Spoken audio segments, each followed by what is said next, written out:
Nik uste dut ekarpena ikaragarria dela. Ze azkenian balio digu gure artin informatzeko, ezagutzeko, edozein ekimen, ni pertsonalki behintzat edo eragile bezala edozein ekimen antolatu dugunean berehala prest informazioa emateko, elkarrizketak egiteko, aurre egiteko. Orduan niretzako da modu bat, bai gure herrikoa, baina baita inguruneko informazioa modu zuzen batean jasotzeko modu eder bat, ez? Aportazioa hauxe izango litzake. Bitu, enaz goatzen nola ze urte asko pasadia, enaz goatzen nola ezagutu genuen, nondikan etorri zitzaidan hitza sortu zenaren berri edo.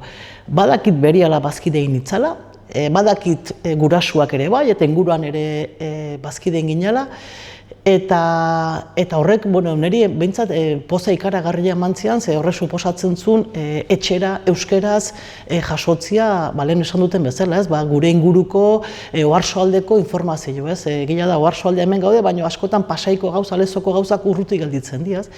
Eta izan duzen modu bat, dela pentsa zenbat urte, komunidade bat, edo itxeko, edo baina nola jakin nuen, ez dugu gogoratzen. Zer da hitza? Niretzako hitza da euskera, niretzako hitza da kultura, ondaria, herria, komunidadia, oarsoaldea,